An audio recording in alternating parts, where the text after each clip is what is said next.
produtividade aí? Sim mesmo. Você vê, olha, a gente já viu dicas aqui para poder cuidar das empresas. Nós já vimos dicas para cuidar do dinheiro. Já vimos dicas para poder até trabalhar melhor. Agora também a gente está tendo oportunidade de poder refletir sobre dicas para cuidar de si próprio e, consequentemente, do nosso redor. Então, assim, com essa expectativa mais do que positiva, alimentada pelo Maurício na palestra pela manhã, quando citou nosso querido Antônio algumas vezes, né, já deixando a mão na boca para a gente, das possibilidades que nós vamos ter, eu gostaria de pedir a vocês que nós recebêssemos com a mesma energia de sempre, uma salva de palmas bastante calorosa.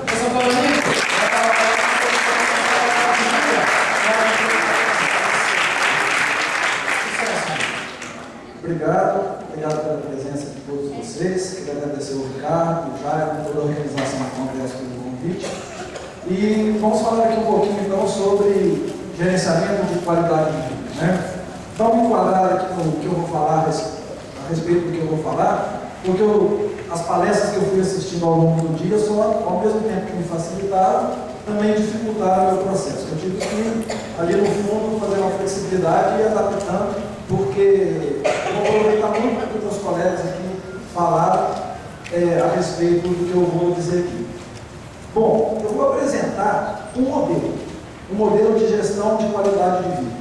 Já me apresentaram, adiantaram, né, como médico que lida com emagrecimento, e eu vou apresentar então esse modelo baseado numa experiência que eu tenho de modelagem, de lidar com o emagrecimento, que na verdade é um modelo de solução de conflitos e de alcançar resultados, né? Então, meu nome é Antônio Lindo, eu formei como médico na Universidade Federal de Minas Gerais, em 89, sou especialista em cardiologia e medicina interna e sou terapeuta. Hoje eu trabalho como coach de saúde, de consultoria também, e sou formado como coach em PNL pelo Instituto Brasileiro de Programação Neurolinguística, fiz a formação com o Maurício e hoje eu atuo não só na parte corporativa, mas também atendendo lá no meu consultório pessoas que me procuram, não só para emagrecer individualmente, mas fazendo também o coaching no grupo. Como é que eu comecei a trabalhar com isso? Eu já trabalho com emagrecimento há cerca de 15 anos. E chegou um certo momento que eu comecei a desanimar. Eu não quero mais lidar com essa questão não. Por quê? A gente, como médico, a gente passa uma orientação ao cliente, não é? Que basicamente os 3 recursos que a medicina tem são quais para lidar com o emagrecimento? Você orientar uma dieta, o que mais? Uma atividade física, e quando pode, tem lá contraindicações, a medicina tem os recursos de algum medicamento, né? Mas e quando o cliente chega te dizendo que não está conseguindo emagrecer? Geralmente o que a gente faz? Mais da mesma coisa. Você tem que ter a força de vontade, você tem que fazer dieta, você tem que fazer atividade física. E então o cliente voltava, mas eu não estou conseguindo emagrecer. E eu comecei a perceber que estava faltando algo. Eu estava exigindo do meu cliente que fosse ele quem tivesse mais flexibilidade para lidar com uma coisa que eu, como profissional, não estava tendo. Então, estava procurando, estava fazendo um curso de PNL, procurei na área da psicologia, da psicanálise, gostei muito da PNL, fui fazer um curso de formação com o Maurício, aqui o mestre, né? Obrigado, né? Agradecer. E dentro disso, no projeto de modelagem, no final da formação do curso, eu fiz meu projeto, comecei durante o curso a falar, opa, peraí, tem algo a mais nessa história. Essa questão de gerenciamento de pessoas, de formulação de objetivos, de lidar com conflitos, eu posso usar isso nessa questão do emagrecimento. E o meu projeto de modelagem foi modelar a estrutura da obesidade. E ao modelar, descobrir como que o excesso de peso acontece, a gente começou a descobrir muitas coisas, vários caminhos que levam ao ganho de peso. Então, ao lidar com isso, nós vimos, eu e o Maurício, que tem trabalhado até hoje nessa parceria, que a gente tinha que solucionar vários conflitos, para que então a pessoa alcançasse o seu resultado. E dentro desse processo, eu estou trabalhando, uma coisa levou a outra. O trabalho com emagrecimento levou ao trabalho necessariamente com uma gestão de qualidade de vida, e nós vamos ver o porquê. Esse foi um evento em 2007, Super, um evento empresarial internacional, onde eu já falei sobre gestão de qualidade de vida, e que a gente vai ver, o nome não importa muito, o processo que a gente vai utilizar é que é importante. Mais alguns momentos desse evento, e aqui numa empresa que já em Belo Horizonte, uma empresa grande, era uma palestra de apresentação, onde eu estou fazendo atualmente coaching em emagrecimento. Tá certo? Esse foi o nome, porque a empresa tinha essa necessidade. É uma empresa que investe muito nos seus funcionários e eles já estão sendo deslocados, eles têm trabalho de rua, uma série de serviços do Departamento de Medicina do Trabalho, está tirando essas pessoas da rua por causa do índice de massa corporal. Essas pessoas, então, a empresa me contratou para a gente fazer um coaching em grupo, nós estamos fazendo uma parte individual, em grupo, e que teve esse nome. Mas nós vamos ver que, na verdade, o que a gente trabalha é muito mais do que um sintoma, no caso aqui, que era a questão do peso. Mas o nosso raciocínio sistêmico nos leva um pouco além disso. Então, tenho uma grande experiência em lidar com o coaching individual e com o coaching em grupo também. Eu quero trazer essa experiência para vocês. Existem várias formas de apresentar esse modelo. Eu escolhi apresentá-lo dentro de um outro modelo da PNL, que é o modelo da boa formulação de objetivos. Então, facilita eu apresentar o modelo de como a gente faz. Quando a gente tem um tempo, em todo o tempo de apresentação, a gente tem que fazer certas escolhas, e a escolha que eu fiz foi dar uma ideia geral do modelo, mas, porém, transmitir algumas ferramentas que vocês já possam sair daqui utilizando, colocando em prática. Então, ao mesmo tempo que eu vou transmitir informações, eu quero passar um pouquinho, dentro do possível, da descrição desse modelo.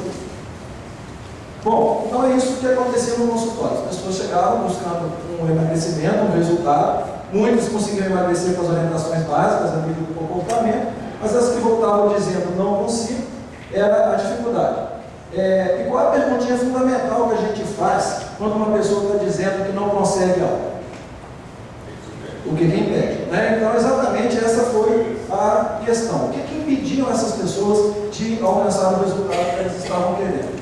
Então, nós começamos a modelar em níveis lógicos, entendendo que os resultados que nós temos na vida, quer sejam eles indesejados, quer sejam resultados indesejados, aqui eu estou dando o exemplo do peso. Mas qualquer área, nós temos resultados que a gente quer e resultados que a gente não quer. Dependem do nosso ambiente que a gente está atuando, do contexto, dependem diretamente do que? Os nossos resultados, acima disso, qual é o nível lógico mais diretamente relacionado a um resultado que a gente obtém, gente? São os nossos comportamentos, as nossas ações. Porém, esse é o nível que a gente ia muitas vezes, dizendo às pessoas o que fazer.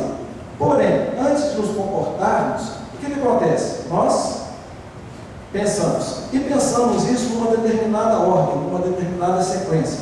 Uma sequência de sentimentos, de lembranças, de raciocínios, de emoções, de diálogos internos, conversas da gente com a gente mesmo. Como é que é o nome disso da programação neurolinguística, essa sequência de pensamentos?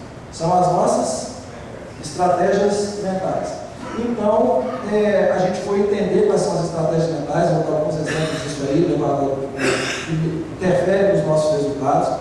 Porém, essa sequência de pensamentos, como o Maurício apresentou da compulsão, eu vou dar um pouquinho mais de exemplo a respeito dela aqui. Elas também não acontecem por acaso. Elas são influenciadas por determinados padrões, os nossos hábitos, que, em última análise, tem um elemento fundamental, que são os nossos critérios, que influenciam na maneira que nós pensamos.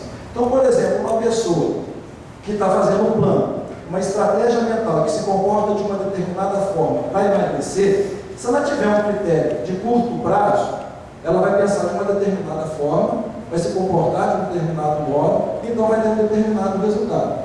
Bem diferente, muda tudo, se esse critério, apenas essa consideração, mudar para longo prazo.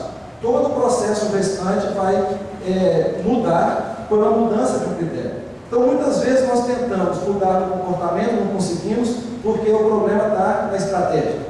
Tentamos mudar a estratégia, por exemplo, da compulsão, não conseguimos, porque a questão está nos critérios que geram hábitos e padrões. Mas de onde vêm os nossos critérios? Por que nós nos comportamos de maneira muitas vezes repetida, e essa é a característica de um padrão, de um hábito, aquela coisa que se repete? O que é que influencia, o que faz com que a gente adote determinados critérios? As nossas crenças, aquilo que acreditamos, as nossas orientações de vida. Então, se eu tenho uma crença de que eu devo ser o melhor, que eu devo corresponder à expectativa dos outros da melhor forma possível, eu vou adotar um critério que está de repente ligado ao perfeccionismo. E se eu vou emagrecer, por exemplo, ou tentar qualquer resultado na vida, e quero aquele resultado de forma perfeita, tá certo? Eu vou ter uma certa estratégia mental. Mas, porém, se eu mudo esse critério de perfeição e mudo um critério da forma possível, tentando fazer o melhor, mas da forma possível, muda totalmente a maneira de eu pensar. Então, essas crenças, muitas vezes ligadas muitas vezes não, sempre ligadas ao nosso processo de adaptação expectativa, tá certo? Que a gente adota ainda quando novos, né? E ao longo da vida a gente pode reforçar essas crenças ou mudá-las, né? Elas estão então influenciando sobre os hábitos, sobre as estratégias e os comportamentos.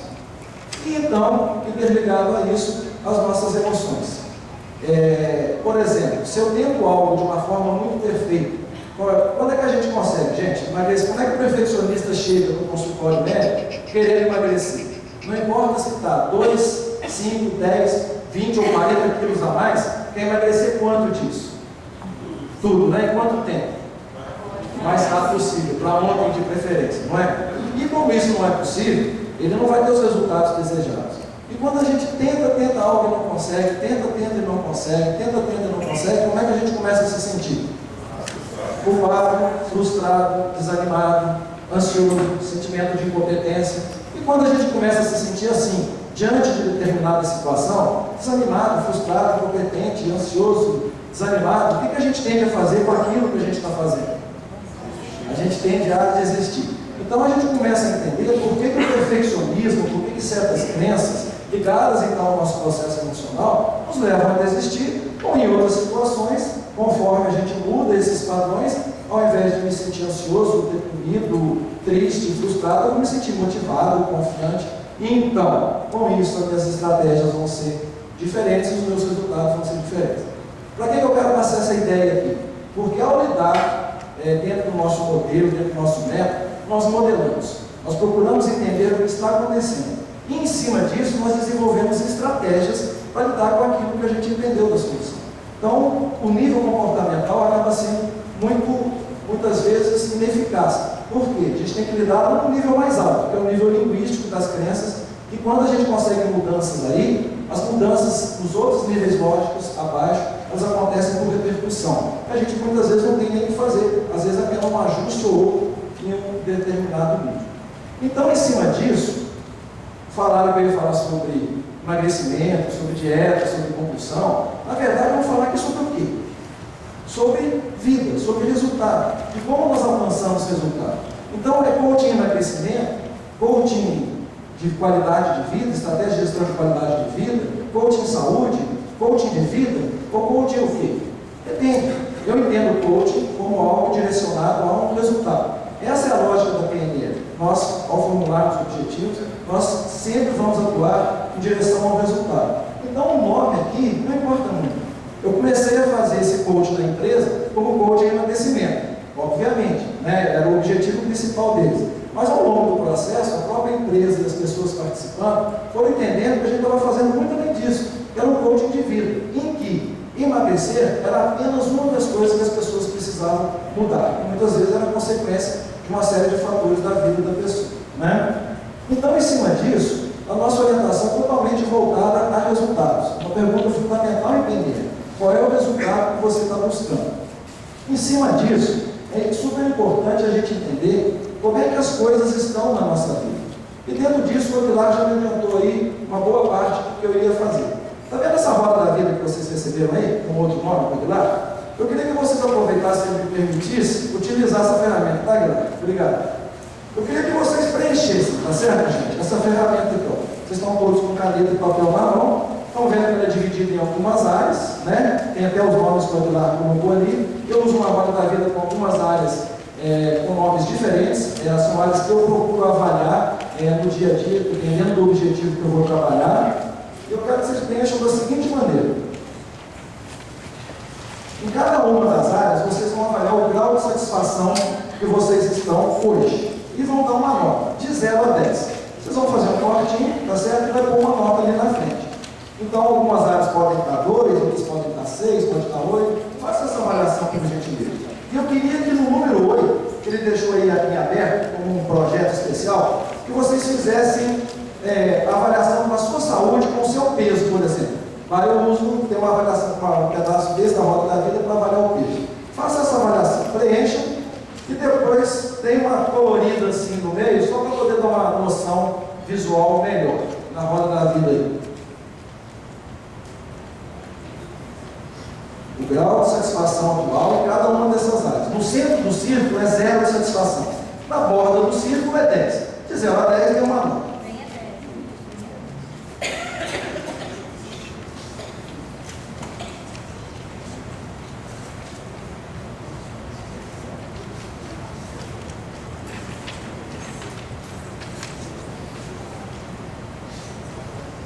Isso, vocês vão fazer um cortinho em cada uma dessas áreas, desses pedacinhos de pizza da roda da vida.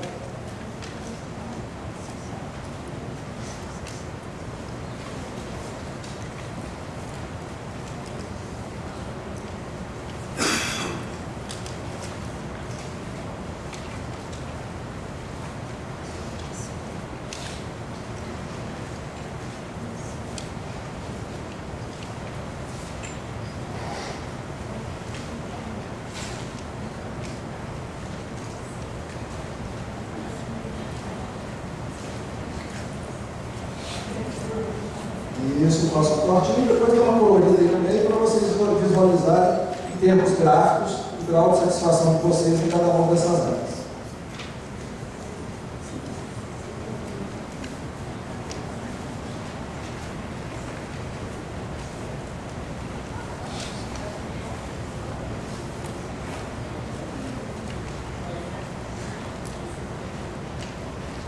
Depois você pode até embaixo, geralmente eu faço um pedacinho desse separado, para a pessoa dar uma nota para a vida como um todo. De 0 a 10, somando tudo, como é que está o seu grau de satisfação com a sua vida hoje, neste momento? Você olhando para cada uma dessas áreas avaliadas individualmente, trabalho, relações familiares, seu peso, aí noite, amizade, por aí vai, como é que está o seu grau de satisfação com a sua vida como um todo?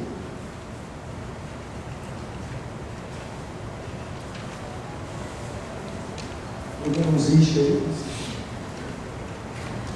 Ixi.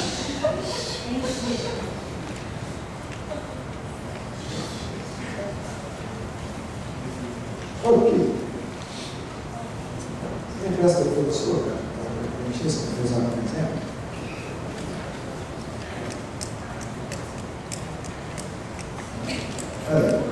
Oi? Como você dá uma nota geral aí? Ok, pode ser ter uma olhada para o gráfico de vocês, tá certo? Essa roda, imagina que é uma roda mesmo. Uma roda, igual tem uma carroça, não tem aqueles aros da roda de carroça? E que isso é a roda da vida de vocês. Como é se vocês colocassem essa roda para rodar na nossa carroça da vida? Como é que estaria rodando nesse momento? Bem?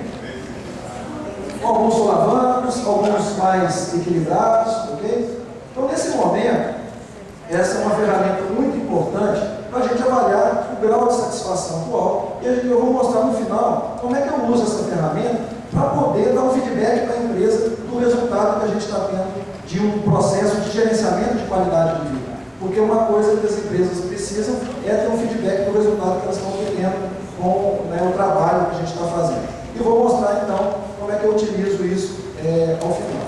Ok? Mas é um momento de reflexão que a gente pode avaliar as coisas que a gente de repente não está tão satisfeitas, ok? Em cima disso, né, o grau de satisfação, de felicidade geral, ele vai variar de acordo com dois fatores. Com o grau de preenchimento em cada uma dessas áreas, obviamente, quanto mais satisfeito eu estou em cada área da minha vida, mais satisfeito eu vou estar com a minha vida como um todo. Mas nem sempre. Às vezes eu não estou tão bem satisfeito em todas as áreas, mas um outro fator, que é o equilíbrio, tá certo? Então, às vezes, ali até no nível médio, proporciona uma satisfação maior do que, de repente, eu estar 9 em muitas áreas, e às vezes uma área muito mal avaliada, como, por exemplo, o peso. Estou satisfeito em muitas áreas da minha vida, mas meu peso é 1, é 0. Às vezes, uma área da vida influencia na satisfação, na felicidade como um todo. Então, são dois fatores, o equilíbrio e o grau de preenchimento de cada um deles. Ok? Em cima disso, muitas vezes o nosso tempo, a nossa energia está dividida de forma desigual. Né? Se a gente pegar ali aquele gráfico mostrando ali a divisão da nossa vida, em geral o nosso tempo, a nossa energia acaba sendo voltada para que área, gente? Trabalho, né? E se bobear, a segunda parte acaba sendo trabalho também. E a gente sobra um tempinho para a gente dividir entre as várias outras coisas da roda da vida. Ok? Então, Então é importante a gente refletir sobre isso, sobre esse script muito voltado ao desempenho, que vai ser um núcleo, uma das coisas que eu vou abordar aqui na nossa conversa. Então, baseado nessa avaliação, uma pergunta que se faz no processo de gerenciamento da qualidade de vida é: a sua atual qualidade de vida, a sua atual satisfação com a vida como ela está hoje, combina com a vida que você quer ter? Combina com os seus objetivos? Se não combinar, gente, o que vocês vão ter que fazer?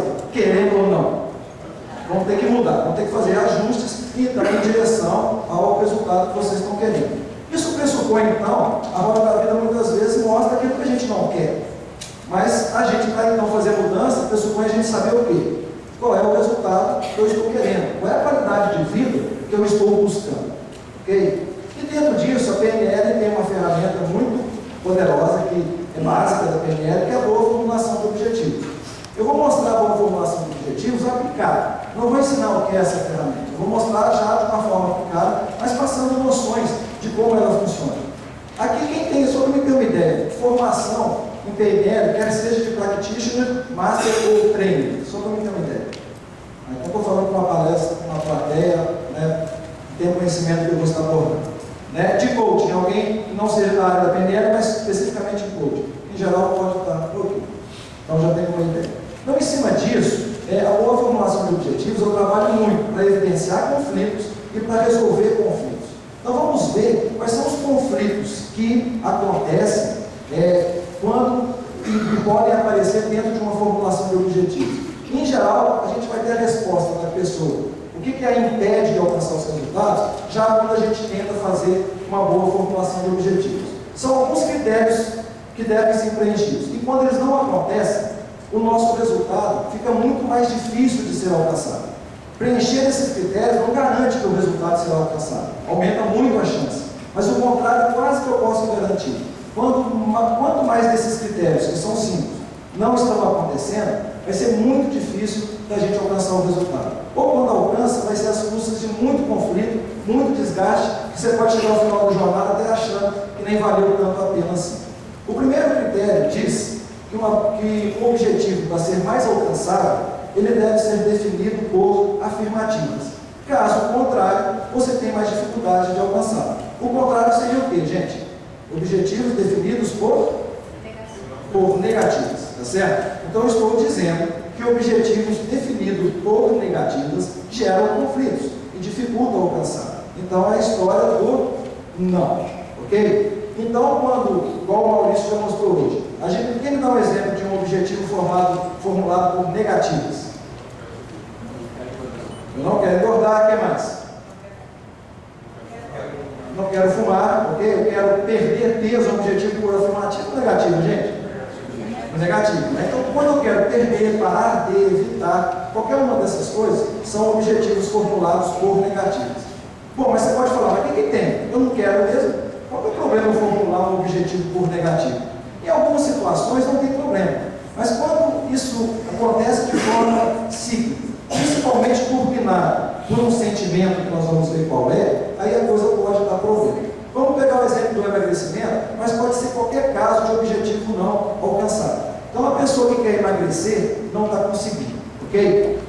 Foi convidada de repente para ser madrinha de casamento, ou você quer participar de um esporte, está com excesso de peso, subiu na balança, não está satisfeito. Como é que você se sente? Qual é o sentimento básico? Quando você sobe na balança, olha, não é o resultado que eu estava querendo.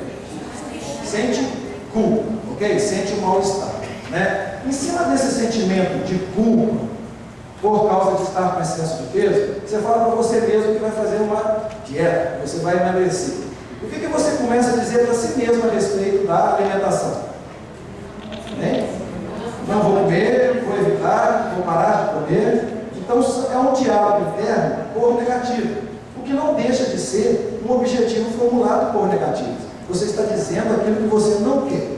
Toda vez que eu digo não quero pensar em X, o que a gente pensa? Em X. Então toda vez que eu digo eu quero parar de comer doce, qualquer outra coisa, vem a imagem do que na cabeça da gente? Vem a imagem do doce, ok? Bom, se a pessoa está lá, culpada, dizendo para si mesmo que não quer comer doce, fazendo esforço danado para não comer, doce é algo que ela gosta ou algo que ela não gosta? Obviamente adora, né? Ninguém fica dizendo para si mesmo, eu tenho que resistir ao pé de alface, eu tenho que parar de comer o pé de alface. Eu nunca vi isso. Por isso que eu não vi compulsão até hoje de alface. Mas se você começar a falar que não vai comer alface, é bem provável que você tenha uma compulsão para alface, certo? Então, toda vez que você pensa, vem a imagem de algo que você gosta, o que dá logo depois, gente? Você sente o quê? Vontade de comer. Que é, na verdade, um sentimento de incongruência. É uma incongruência na PNL, é quando a gente sente uma diferença, então a gente sente algo com aquilo. Dá vontade de comer. Ora, mas dá vontade de comer, mas como é que está se sentindo mesmo? Culpado. Então o que você diz ainda mais para si mesmo? Não vou comer. Então fecha aquele ciclo que o Maurício mostrou para a compra. Não vou comprar. Aquela bolsa não vou comprar. Não vou comer. Ok? Em cima disso, quanto mais você diz, mais cria a imagem. E o que vai acontecendo com a vontade de comer? Só vai aumentando.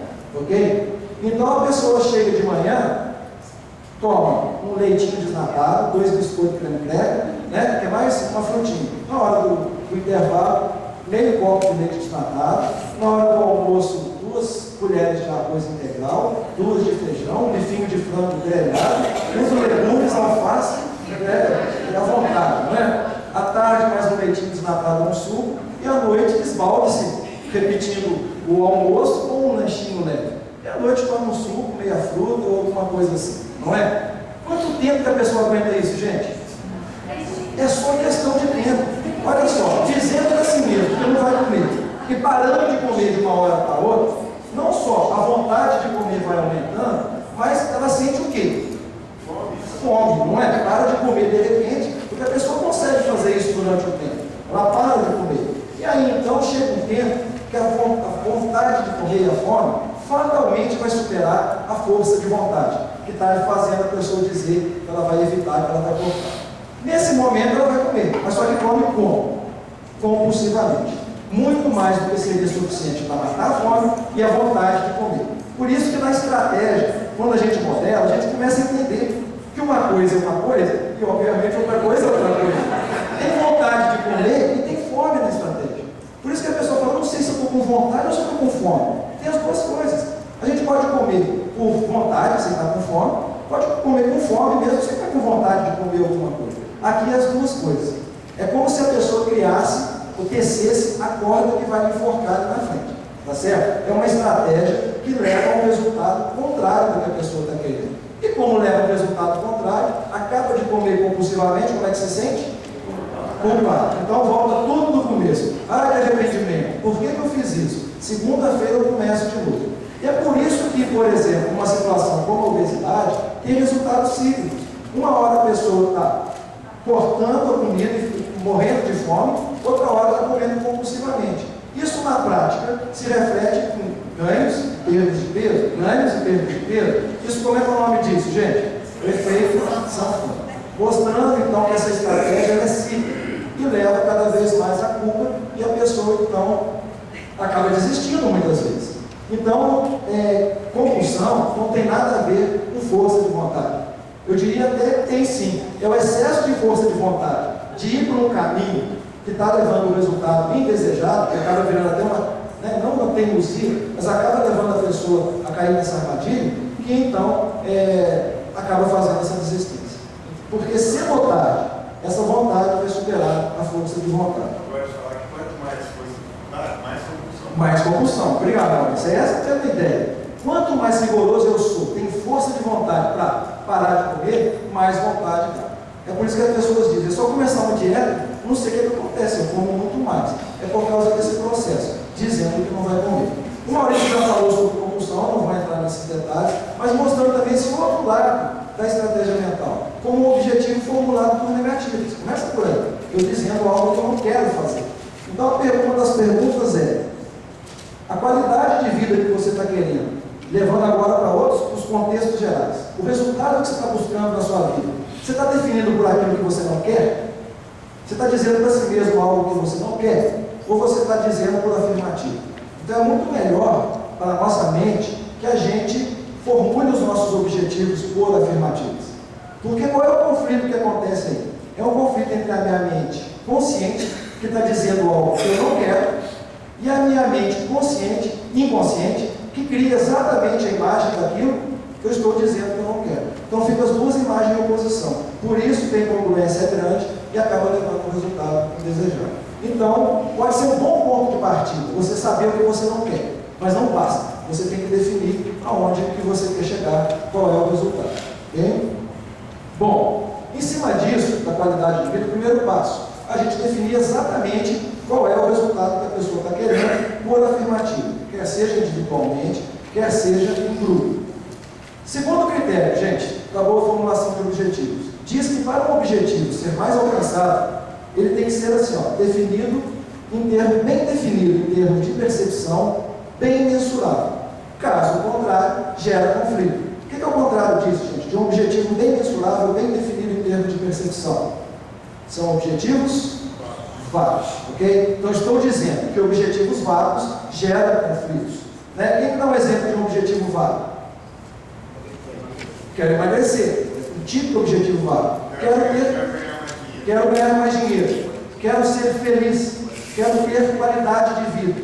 Então, objetivos vagos criam conflitos. Por quê? Porque eu estou num lugar que eu não quero ficar. Mas também estou querendo buscar algo que eu não sei direito o que é. Então, é como a gente começa a dar tiro para todo lado. Então, uma hora eu estou matriculando num curso de inglês, outra hora eu estou fazendo academia, outra hora eu estou mudando de escola. Então, a gente começa a tentar e fica sempre aquela sensação de que ainda está com algo vazio, aquela coisa ainda da necessidade, porque a gente não sabe direito o que quer. Mas a cada tentativa a gente está investindo tempo, dinheiro, comportamento, e isso acaba levando muitas vezes também à desistência e ao desânimo. Então diga o que você quer e coloque parâmetros bem definidos em cima disso. Se a gente levar, por exemplo, para o caso do emagrecimento, o que você deve fazer para cumprir esses dois critérios? Por afirmativas, o que você vai começar a falar para você mesmo? Até já pensando em como lidar com a compulsão, né? Diga o que você vai fazer, o que você vai comer, tá certo? E além disso, para preencher esse critério, você diz o que você vai comer e o que mais? Quanto? O que mais você pode dizer? Quando? O que mais? Como e o horário, né? Quando, onde, como. Então faça o seu cardápio. Quando a gente consegue chegar nesse ponto, da pessoa dizer o que vai comer, a compulsão acaba, não é, moço? É como se tirasse a compulsão com as mãos. Muitas vezes a gente dá essa orientação para a pessoa. Faça o seu cardápio. Mas adivinha, ela diz, eu não consigo. Adivinha o que me impede, gente? Vai para a vida de vocês. Quando falo para você fazer algo, você fala, eu não consigo. Pega esse exemplo aí. O que impede? Você começa a fazer seu cardápio, começa a dizer que você vai comer agora um brigadeiro, você vai comer um doce de figo, né? Igual o Ricardo ali, babou no doce de figo na hora do almoço, não é isso? Você começa a dizer o que você vai comer, tem alguém do seu lado, né? Geralmente é quem? Uma pessoa significativa. Se não for mamãe, é o marido, é outra pessoa, dizendo aquilo que você não vai comer, tá certo? Então você, com muita culpa, é isso que te impede, você acaba não formulando bem seus objetivos. Então escreva, gente, exatamente o que você quer, dê parâmetros bem definidos. Esse é justamente o problema. Às vezes a pessoa está buscando um resultado que ela não sabe direito qual é, ok?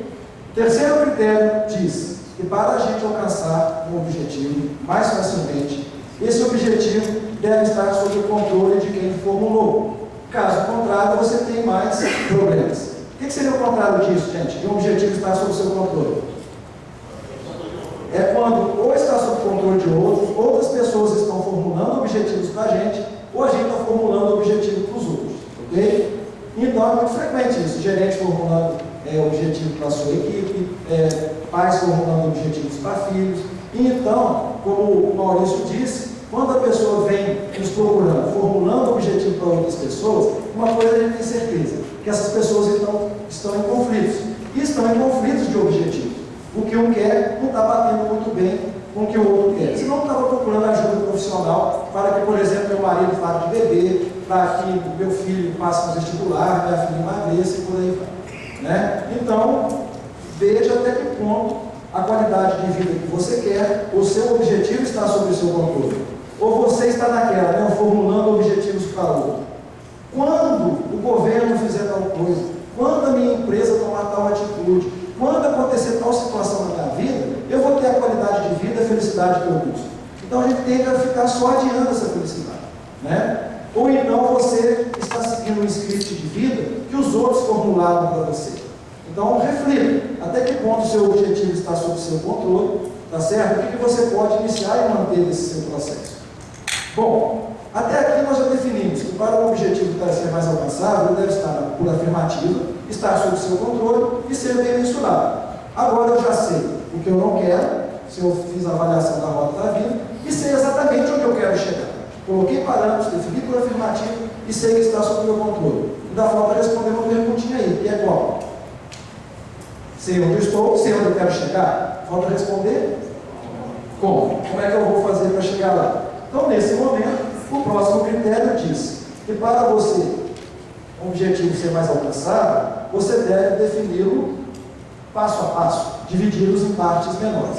Você responder como? Aí vem o planejamento. Eu não vou entrar em detalhes, tá certo? Mas você deve então planejar passo a passo o que você vai fazer para chegar lá. Essa é a estratégia das pessoas que alcançam objetivos. Elas definem grandes objetivos em partes menores. Define quanto eu quero ganhar, quanto eu quero ter de investimento, e a partir daí começa a se perguntar do objetivo formulado, não é daqui para lá não, essa é uma dica importante, é de onde você quer chegar, você pergunta como. Por exemplo, quero ter 500 mil ou 1 milhão guardados para minha previdência privada dentro de 20 anos. Você se pergunta, como é que eu vou fazer para ter 20 milhões? 1 milhão. Aí você fala, eu tenho que investir adequadamente. Como é que eu vou fazer para investir adequadamente? Aí eu tenho que ter uma sobra de dinheiro. Como é que eu vou fazer para ter uma sobra de dinheiro? Aí eu tenho que ganhar mais do que eu ganho. Aí você já dividiu o objetivo. Como é que eu faço para ganhar mais? Você vai vir com uma série de respostas. Como é que eu faço para economizar mais? Até você chegar, quando você chega, por exemplo, você tem que fazer uma planilha para saber o quanto você gasta. Esse objetivo, você está aqui hoje, no estado atual, às vezes devendo um cheque especial, explorado no banco. E na hora que você olha lá na frente que você quer ganhar 1 milhão, ter 1 milhão guardado, se você olha como você está hoje, só olha o objetivo lá na frente, como é que você tende a se sentir? Desanimado, não é? A diferença é muito grande. Mas quando você dividiu isso, e agora você tem no seu plano, você tem que começar a fazer uma planilha de quanto você gasta, o que você descobriu aí nessa longa trajetória? O primeiro passo. E você é capaz de fazer uma planilha? Depois você é capaz de repente negociar para conta gasto? E passo a passo as coisas ficam mais fáceis. Ok? Essa é a ideia. Defina e divida passo a passo os seus objetivos. E por fim, a quinta regra da boa formulação de objetivos diz que para um objetivo ser mais alcançável, ele deve ser ecológico. O que é isso, gente? Significa que ele deve caber na nossa vida.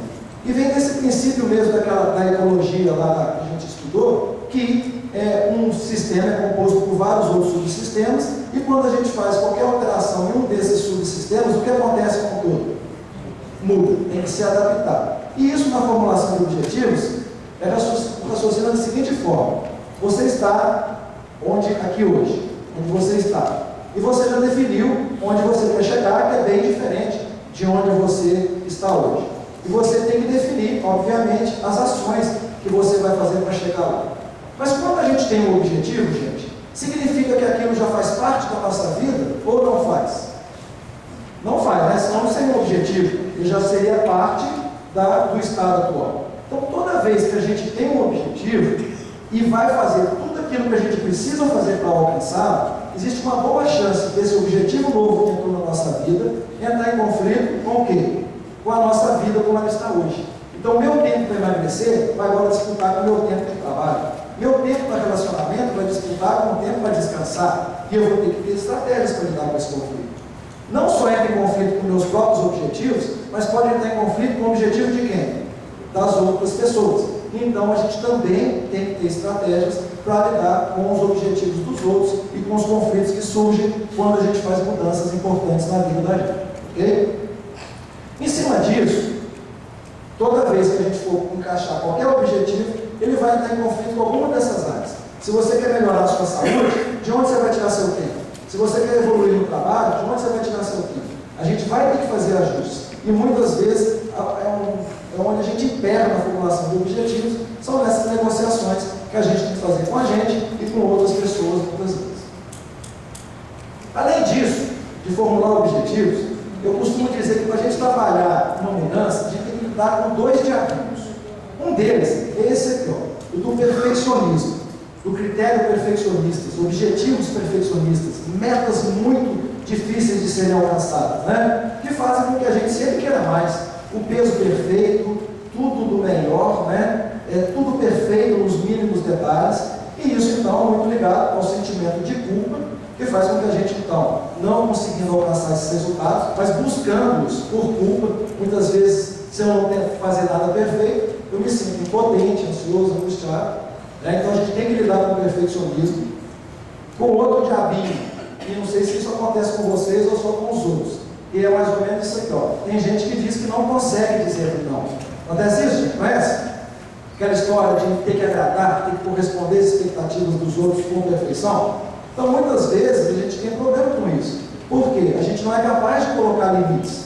E não sendo capaz de colocar limites, a gente acaba se submetendo aos objetivos dos outros, né? Então, a capacidade, no processo de mudança, de gerenciamento de objetivos, de emagrecimento, de gerenciamento de qualidade de vida, é ajudar as pessoas a tolerar o sentimento de culpa, de dizer não, chega de abuso no trabalho, chega de excessos. Porque se você não é capaz de dizer não aos outros, você vai dizer não a quem?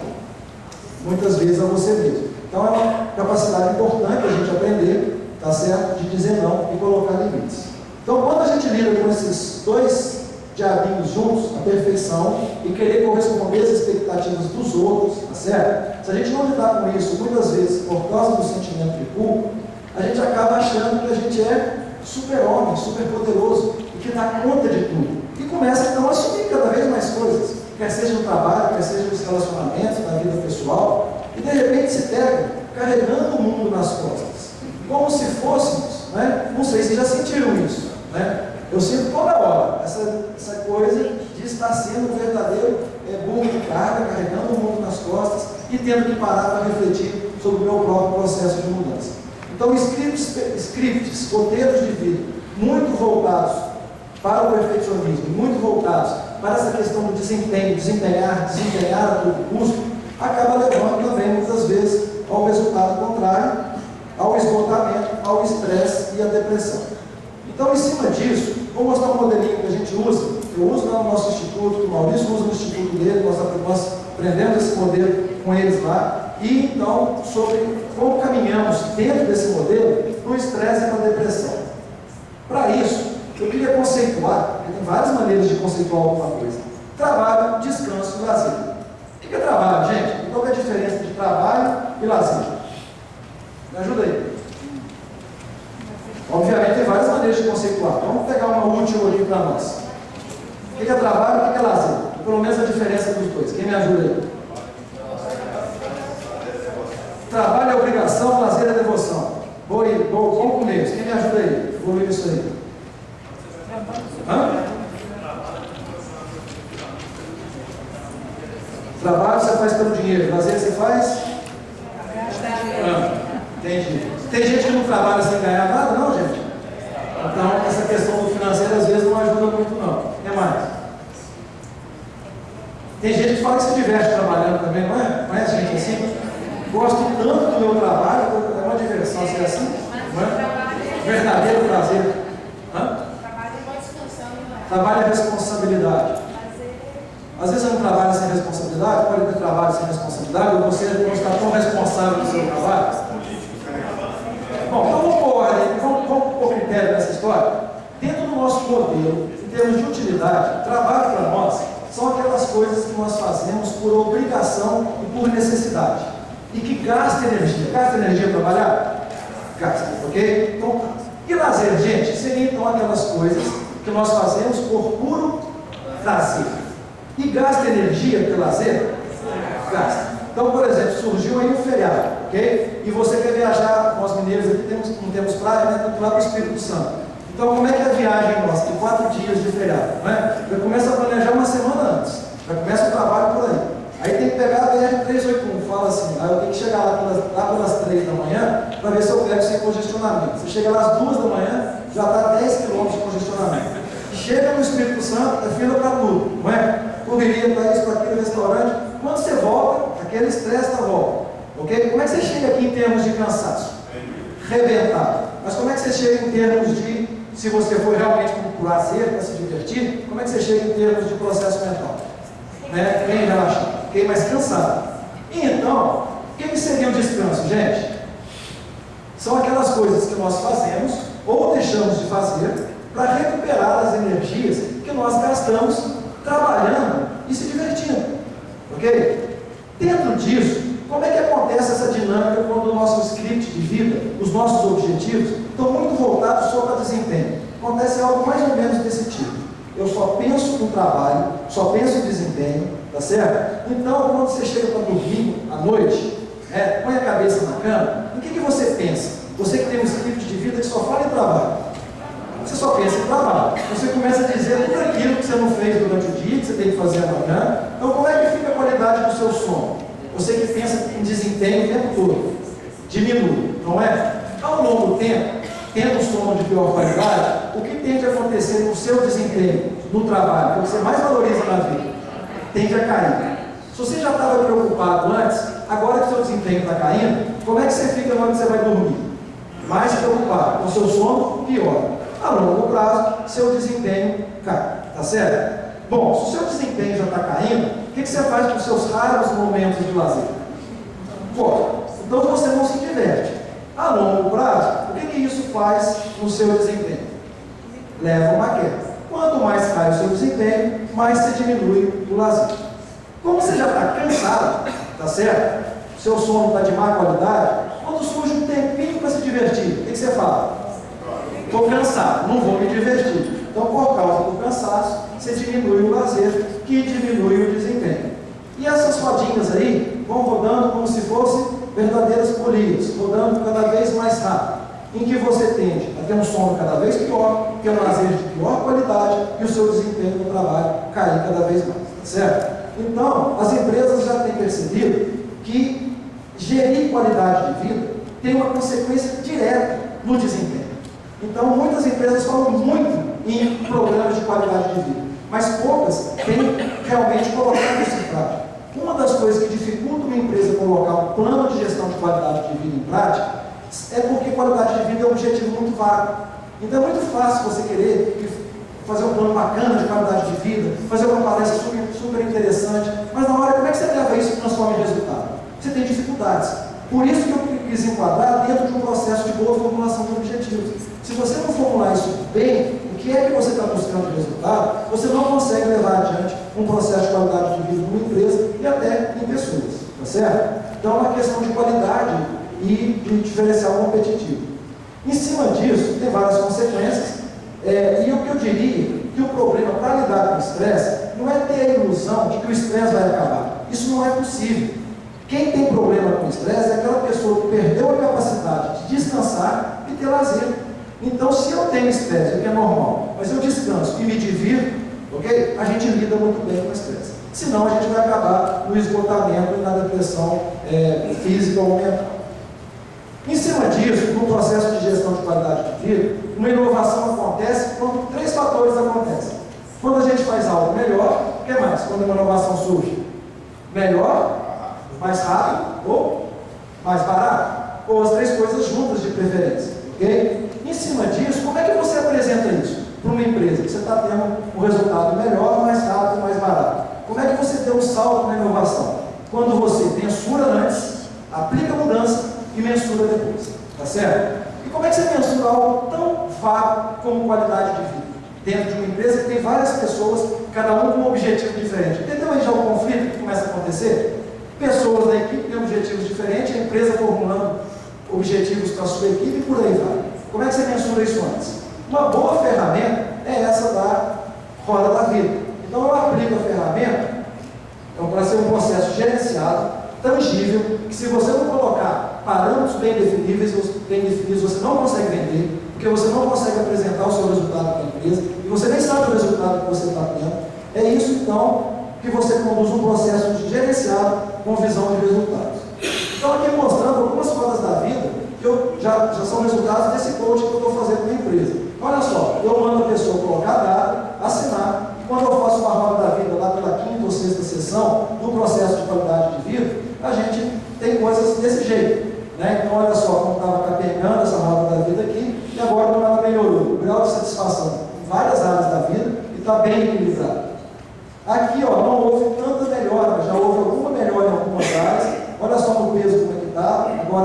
para 6, e ela, né, não teve, assim, teve algumas mudanças, algumas áreas que estavam bem avaliadas, de repente ficaram pior avaliadas. Isso significa que a pessoa piorou? O seu trabalho não está sendo eficaz, porque de repente a pessoa começa a se sentir pior? Não. O que acontece muitas vezes quando você faz um processo de coaching? A pessoa tem uma avaliação inicial, de repente ela percebe que as coisas não estavam tão bem assim quanto ela achava. Então, muitas vezes, um sinal de bom trabalho é uma avaliação que não tão boa assim, que a pessoa toma consciência, tipo, caiu a ficha, né? Aqui outros exemplos, né, de mudanças. Então, é uma ferramenta que, quando você põe números e você pode tabular, jogar então para cada pessoa, para cada área da vida, não só especificamente, mas no geral, você tem como avaliar o resultado. Em cada área que a empresa deseja, isso você só vai saber se fizer uma boa formulação de objetivos, e na vida como um todo, que a pessoa está, o impacto geral e o impacto específico, certo? Então, tem algumas formas da vida mostrando isso. Para encerrar, gente, eu diria que gerenciar um processo de mudanças, gerenciar um processo de formulação de objetivos, em qualquer que seja a área, emagrecimento, qualidade de vida, financeira, envolve as nossas relações, está no nível da missão. Por isso que não funciona muitas vezes a abordagem individual. A gente tem que dar ferramentas para a pessoa lidar com as suas relações, lidar com os conflitos de ecologia que vão acontecer.